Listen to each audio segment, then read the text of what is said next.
Merci Madame la Présidente. Ma question s'adresse à Monsieur le ministre de l'Économie et des Finances. La simplification administrative pour les particuliers ou pour les entreprises doit être un objectif pour tous. Les formalités administratives pèsent sur l'activité de nos entreprises, en particulier les TPE et les PME.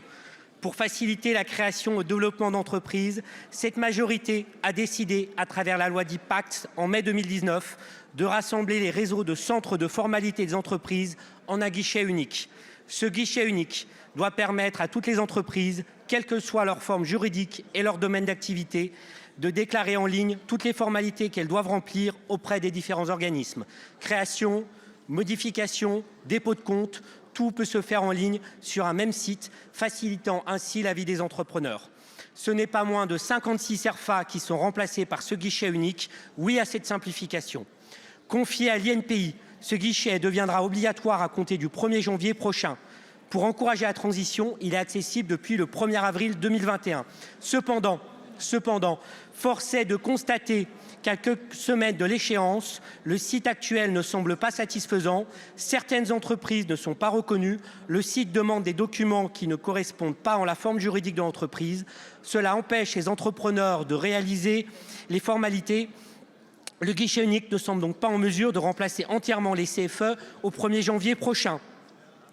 En réalité, il semble que plutôt que d'accélérer la création, ce guichet ralentisse les démarches. Ainsi, nous nous inquiétons sur le lancement trop précoce. Un outil inabouti est un mauvais outil. J'en viens à question, Monsieur le Ministre.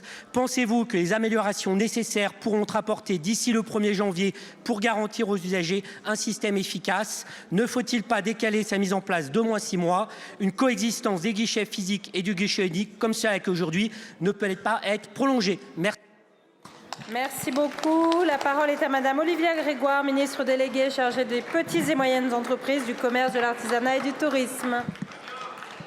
Merci Monsieur Daubier pour votre question et je me permettrai par là même de répondre aussi au président Mattei, puisqu'il s'avère que le président Mattei m'a déjà sollicité, alerté sur le guichet aux entreprises.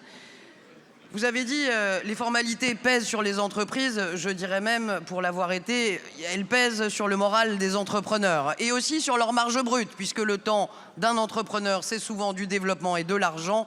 Combien de nos entrepreneurs ont été découragés par ces formalités souvent chronophages? Ça n'est donc pas un hasard si la loi Pacte, que nous avons été nombreux à voter lors de la précédente mandature, a effectivement mis en œuvre un guichet unique dont beaucoup d'entrepreneurs ont rêvé pour créer, céder, transmettre, changer son adresse, changer de statut, changer son immatriculation. Bref, c'était un parcours du combattant. Oui, c'est un changement de culture majeur et oui, c'est un projet majeur, vous l'avez rappelé.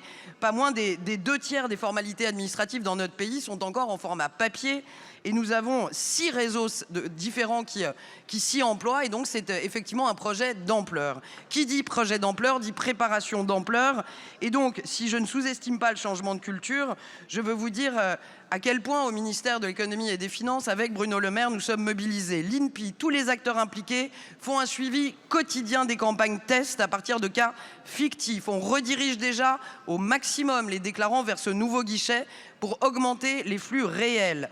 Nous avons prévu, comme tout nouveau service aussi, de mettre en place une procédure de secours pour les premiers mois de l'année 2023 que nous prétestons au ministère de l'Économie et des Finances en cas de dysfonctionnement pour telle ou telle formalité sur le guichet. Je veux aussi vous rassurer en vous disant que nous avons mis en place un système d'assistance en ligne, pas uniquement sur le web, mais aussi au téléphone, pour les premiers pas des entrepreneurs qui pourraient être déstabilisés par ce nouveau guichet dès 2023. Le temps est terminé, mon bureau est ouvert, nous sommes vigilants et je connais l'intérêt du groupe Modem sur ce sujet. On est très vigilants. Je vous remercie.